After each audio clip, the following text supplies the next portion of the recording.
Hey there and welcome. We're now in week 5 of this free training series, and it's a new month. And this month we're going to take everything one step further. We're going to move into some pretty interesting, more advanced stuff. Now, I'm quite confident this is going to be a unique approach that you've never really experienced before, because this is my own approach. And I want you to understand too, like I told you when we first started this training series, this is something that I've put years of work into. This is based upon my own personal journey. This is based upon the things that I've learned and practiced, but it's also based upon the things that I've drawn from my teachers, my colleagues, and people that have also been very successful in using the art of manifestation. So if you haven't been following us all the way from start to finish, if you've missed a couple videos, I want to remind you that you can watch these videos one by one and practice what I'm talking about and learn from them, and it'll be very beneficial. But this is actually a step-by-step program. So underneath this video on the page here, we've listed all the links that you can go to for the videos in month 1. So if you've missed any, I would highly encourage that you just watch them again, or even if you've forgotten some or you've fallen off track, that's totally fine. But go ahead and watch those month 1 videos again. Make sure you're current on everything we've done so far. In month 1, we focused on fundamental practices, and these are habits that I want you to continue using throughout this entire training. So we were spending 10 to 15 minutes listening to a brainwave entrainment audio. The brainwave entrainment is a very important component to this whole thing. And while you're listening to that audio, you're going to be thinking for at least 10 to 15 minutes about only things that make you happy. Now keep in mind with this, I want you to keep doing this every day. Make sure you're not thinking about things you want or things that you're planning for the future. Even if these get you excited, this is not the energy that we're aiming for at this period in time. We're going to work further on actually setting those goals and moving towards them near the end of the program. But there are some huge things that we can do right now before we even get into that are going to drastically improve the quality of everything that's manifesting in your life. So keep doing that. Our last video we left off, we were also spending 2 minutes in mental silence. I want you to maintain those 2 minutes on a day-to-day basis. So we're not pushing it another minute quite yet. We're going to stick at 2 minutes every day.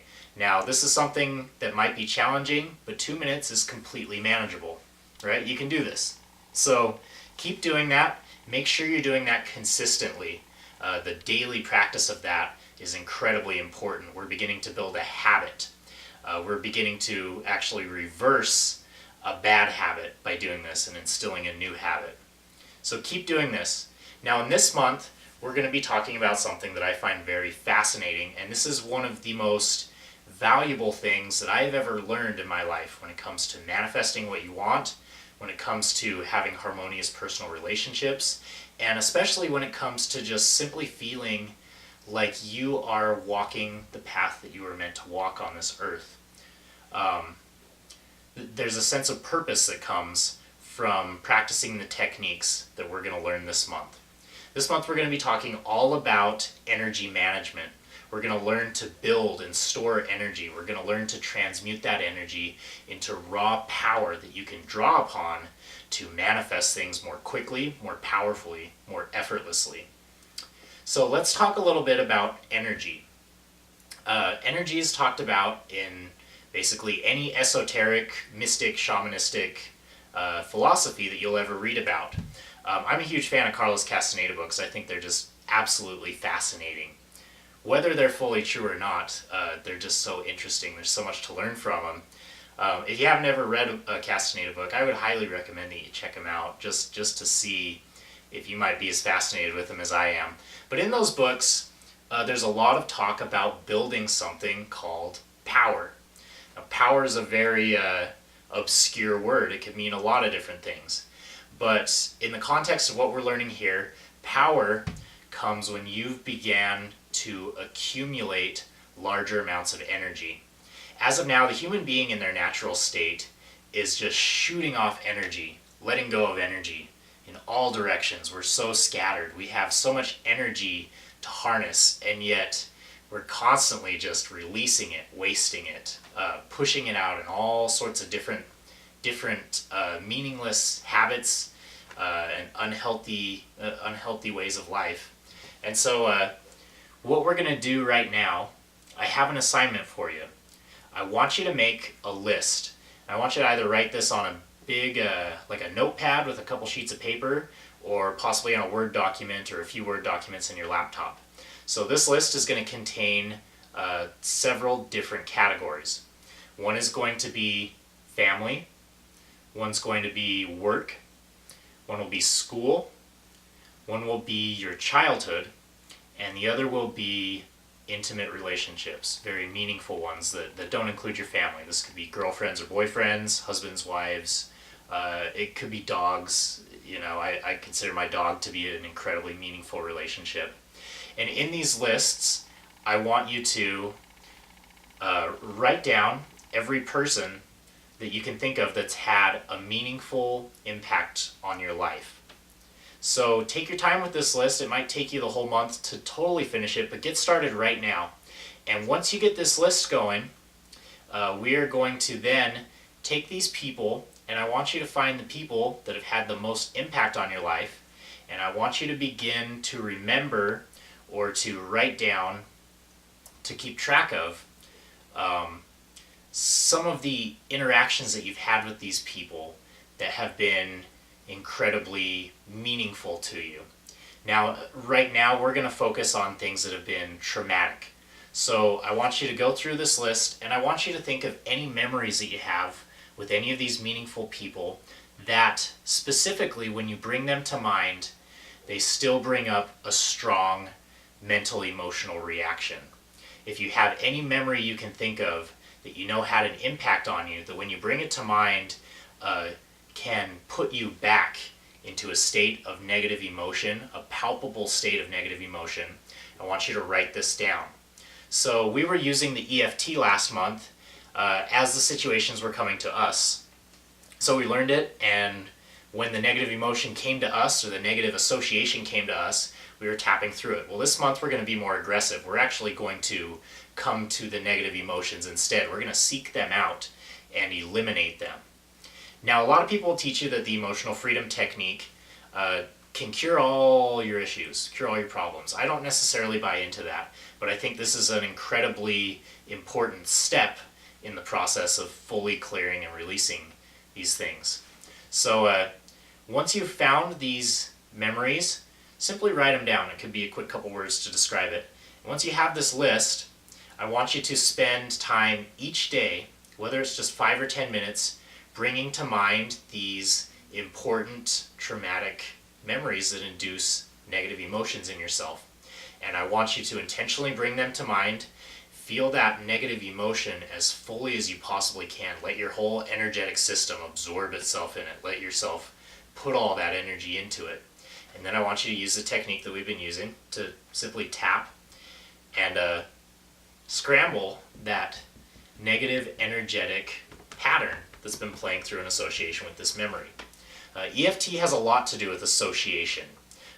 Your energetic system has a certain pattern that it's going through as you're feeling these negative emotions. And when you use the tapping to scramble that pattern, it basically slices off that association.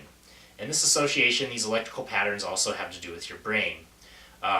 So you might notice a good example is if you're listening to a song, even if it's one of your favorite songs, while something terrible or traumatic is happening to you, I'm sure you've experienced later, you play that song, maybe even like 4 years later, maybe even more, and that negative feeling comes up with that music that you were listening to. Your brain has totally associated the music with the memory.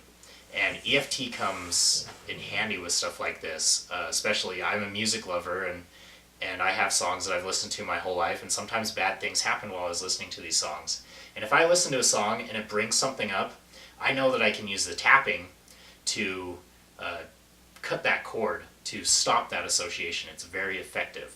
So that's what we're doing. So I want you to spend time each day taking the items from this list, letting yourself experience that emotion as fully as possible, and running through the full emotional freedom technique until you notice that that association has been reduced or completely cut.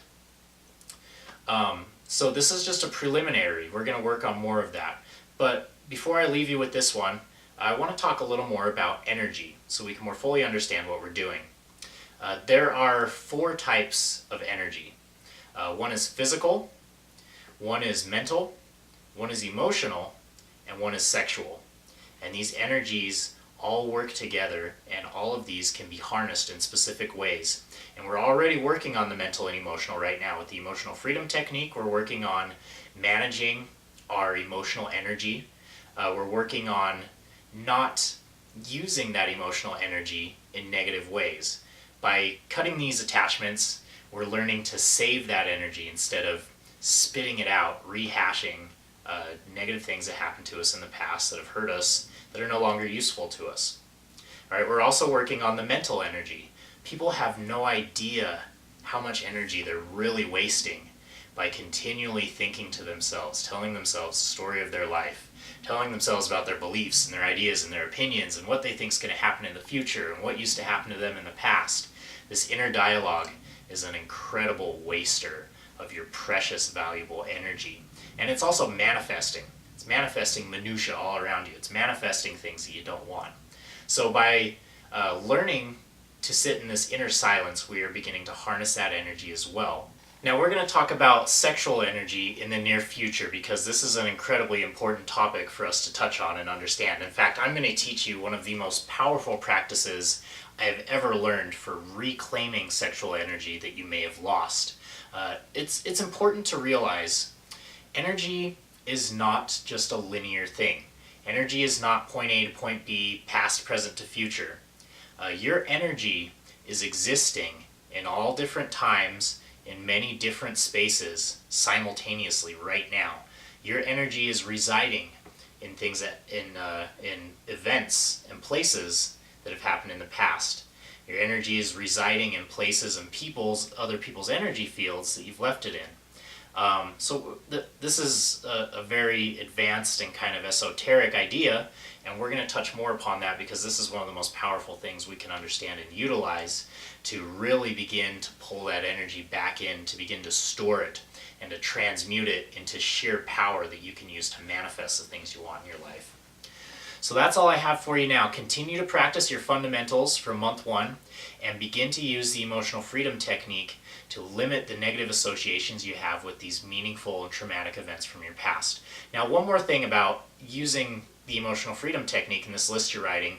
If you have something in your past right now that you're not able to fully face, for whatever reason, if you have something that you're not able to fully bring in mind, to bring up those feelings and sensations, or if you notice that the emotional freedom technique is not really taking the edge off, you don't have to worry about that right now. Your mind is going to find the most perfect time, at the time when you are perfectly ready for you to release and to process these more painful things that are hard for you to face right now. So there's no need to push yourself, other than with daily discipline, to simply use the techniques that I'm giving you and watch how amazing your life is going to be over the next couple weeks as you do this.